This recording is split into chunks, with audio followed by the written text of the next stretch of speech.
Welcome to south Indian cooking. இன்றைக்கி நல்ல காரசாரமான மீன் குழம்பு எப்படி செய்யுதுன்னு பார்க்க போகிறோம். இன்றைக்கி நான் செய்கிற மெத்தடில் நீங்கள் செஞ்சீங்கன்னா உங்கள் மீன் குழம்பு வந்து ரொம்ப சூப்பராக இருக்குங்க. இப்போ ஃபஸ்ட்டு வந்து ஒரு மிக்ஸி ஜார் எடுத்துங்க. இதில் வந்து ஒரு 100 கிராம் சின்ன வெங்காயம் சேர்த்துங்க. இப்போ இது கூடவே 1 டேபிள் ஸ்பூன் மிளகு, ஒரு 10லேருந்து 15 பல் வந்து பூண்டு சேர்த்துங்க. எப்போவுமே மீன் குழம்புக்கெல்லாம் பூண்டு வந்து கொஞ்சம் எக்ஸ்ட்ரா வைங்க, அப்போ தான் டேஸ்ட் நல்லாயிருக்கும். இப்போ இது கூடவே ஒரு சின்ன துண்டளவு இஞ்சி சேர்த்துங்க. இஞ்சி வந்து அதிகம் சேர்க்கக்கூடாது, இந்த அளவுக்கு சேர்த்தா போதும். இப்போ இது கூடவே ஒரு ஸ்பூன் சோம்பு. சோம்பு வந்து நிறைய பேர் மீன் குழம்புக்கு வந்து சேர்க்க மாட்டீங்க. ஆனால் நீங்கள் சோம்பு சேர்த்து மீன் குழம்பு செஞ்சு பாருங்கள், டேஸ்ட் ரொம்பவே சூப்பராக இருக்கும். இப்போ சோம்பு சேர்த்துட்டு தண்ணி கொஞ்சமாக சேர்த்து இந்த அளவுக்கு கொஞ்சம் குறகுறப்பாக அரைச்சி எடுத்துங்க, ரொம்ப நைஸாக அரைச்சிடாதீங்க. இப்போ நான் வந்து 4 தக்காளி எடுத்துருக்கேன். புளி வந்து கொஞ்சம் கம்மி பண்ணிக்கின்னு நான் தக்காளி எக்ஸ்ட்ரா வச்சுக்க போகிறேங்க. இப்போ இந்த தக்காளி ஒரு மிக்ஸி ஜாரில் சேர்த்து ரொம்ப நைஸாக அரைக்கக்கூடாது. எப்பவுமே மீன் குழம்புக்கெல்லாம் நைஸாக அரைக்கக்கூடாது. இந்த மாதிரி வந்து குறகுறப்பாக தாங்க அரைச்சிக்கணும், தக்காளி நைஸாக அரைச்சிடாதீங்க. இப்போ குழம்பு செய்யறதுக்கு ஒரு பாத்திரம் வச்சுடுங்க. இப்போ இதில் வந்து ஒரு 4 டேபிள் ஸ்பூன் எண்ணெய் சேர்த்துங்க. மீன் குழம்புக்கு கொஞ்சம் எக்ஸ்ட்ராவே சேர்த்துங்க.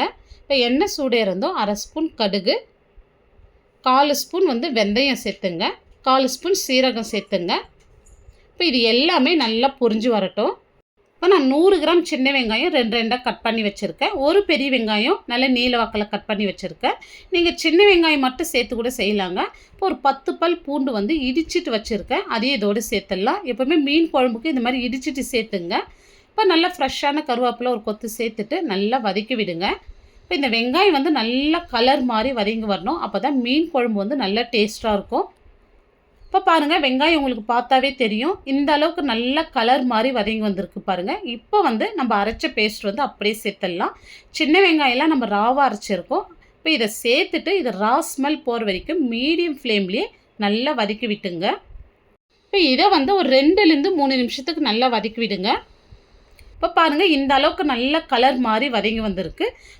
இப்போ நம்ம அரைச்சி வச்ச தக்காளி சேர்த்துடலாம். இப்போ இது கூடவே ஒரு 1/4 ஸ்பூன் வந்து மஞ்சள் தூள் சேர்த்துருங்க. இப்போ இதை சேர்த்துட்டு நல்லா கலந்து விட்டுங்க. இந்த தக்காளி ஃபியூரி சேர்த்துட்டு ஒரு நிமிஷத்துக்கு மட்டும் நல்லா கலந்து விடுங்க. இப்போ தக்காளி பாருங்கள், இந்த அளவுக்கு நல்லா வதங்கி வந்திருக்கு. இப்போ வந்து 1 ஸ்பூன் சில்லி பவுடர் சேர்த்துங்க, 2 ஸ்பூன் வந்து தனியாத்தூள். இப்போ வீட்லேயே அரைச்ச குழம்புத்தூள் வந்து ஒரு 4 ஸ்பூன் அளவுக்கு சேர்த்துக்கிறேன். இப்போ குழம்புத்தூள் மட்டும் உங்கள் காரத்துக்கு தகுந்த மாதிரி நீங்கள் சேர்த்துங்க. இப்போ நான் சேர்த்துருக்கிற அளவு வந்து 1 கிலோ மீனுக்கான அளவுங்க. காரம் வந்து இது கரெக்டாக இருக்கும். இப்போ இதை சேர்த்துட்டு தண்ணி எதுவும் சேர்க்காதீங்க, இந்த மசாலாலேயே நல்லா கலந்து விடுங்க. இப்போ இந்த மசாலா சேர்த்துட்டு ஒரு 2 நிமிஷத்துக்கு வந்து நல்லா வதக்கி விடுங்க. இப்போ இந்த இடத்துல உங்களுக்கு அடி பிடிக்கிற மாதிரி இருந்துச்சுன்னா லைட்டாக தண்ணி சேர்த்துங்க, நிறைய தண்ணி சேர்க்காதீங்க. பாருங்கள், இந்த அளவுக்கு நல்லா வதக்கி விடணும்.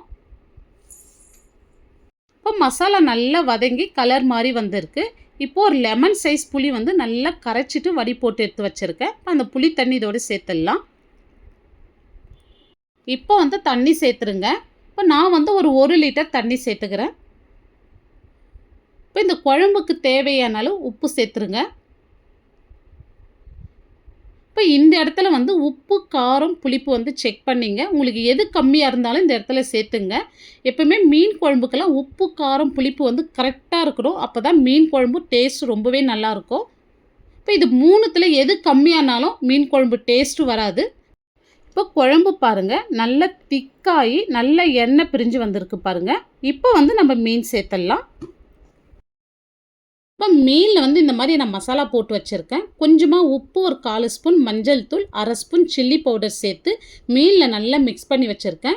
இந்த மாதிரி சேர்க்க சொல்ல வந்து மீன் வந்து குழம்புலேருந்து செஞ்ச உடனே சாப்பிட்டாலும் டேஸ்ட் ரொம்ப சூப்பராக இருக்குங்க. இப்போ இது கூடவே வந்து நான் மீன் தலையும் சேர்த்துக்க போகிறேன். இப்போ மீன் தலை 2மே சேர்த்துருக்கேன் நான். பாருங்கள், இந்த மாதிரி வந்து லைட்டாக ப்ரெஸ் பண்ணி விடுங்க. இப்போ பாத்திரத்தை வந்து லைட்டாக இந்த மாதிரி ஷேக் பண்ணி விடுங்க, அப்போ தான் எல்லா மீனும் குழம்போடு நல்லா மிக்ஸ் ஆகும். இப்போ இந்த குழம்புல வந்து ஒரு 2 பச்சை மிளகாய் சேர்த்துக்கலாம். இது வந்து வாசனைக்காக தான், இது வேணான்னா நீங்கள் ஸ்கிப் பண்ணிடலாம். இப்போ இது ஒரு 3லேருந்து 4 நிமிஷம் நல்லா கொதிக்கட்டும். இப்போ பாருங்கள் நல்லா கொதிச்சு இன்னும் நல்லா திக்காய் வந்திருக்கு. இப்போ வந்து ஸ்டவ் ஆஃப் பண்ணிவிட்டு நல்லா ஃப்ரெஷ்ஷான கருவேப்பிலை சேர்த்துங்க. எப்பவுமே கொத்தமல்லி சேர்க்கறத விட மீன் குழம்புக்கு கருவேப்பிலை சேர்த்ததுமே வந்து ஸ்டவ் ஆஃப் பண்ணிவிட்டு மூடி போட்டு மூடிடுங்க. இப்போ ஒரு அருமையான டேஸ்ட்டில் வந்து மீன் குழம்பு ரொம்ப சூப்பராக செஞ்சுருக்கோம். திக்னஸ் பாருங்கள் இந்த அளவுக்கு இருக்குது. இப்போ இந்த மீன் குழம்பு டேஸ்ட் வந்து நல்லா காரசாரமாக ரொம்ப சூப்பராக இருக்கும். நீங்கள் எப்போ மீன் குழம்பு செஞ்சாலும் நான் செஞ்சுருக்கிற மெத்தடில் நீங்கள் செஞ்சு பாருங்கள். டேஸ்ட் வேறு லெவலில் இருக்கும். கண்டிப்பாக இந்த வீடியோவை நீங்கள் நாளைக்கே செஞ்சு பாருங்கள். செஞ்சு பார்த்துட்டு எப்படி வந்ததுன்னு உங்களுடைய ஃபீட்பேக்கை கமெண்ட்ஸில் சொல்லுங்கள். லைக் பண்ணுங்கள், ஷேர் பண்ணுங்கள். நம்ம சவுத் இந்தியன் குக்கிங் சேனலை ஃபஸ்ட் டைம் பார்க்குறீங்கன்னா சப்ஸ்கிரைப் பண்ணிவிட்டு அப்படியே ஆல்ன்ற ஆப்ஷனையும் கிளிக் பண்ணிவிடுங்க. அப்போ தான் நான் போடுற வீடியோ உங்களுக்கு உடனுக்குடனே நோட்டிஃபிகேஷனாக வரும். தேங்க்ஸ் ஃபார் வாட்சிங்.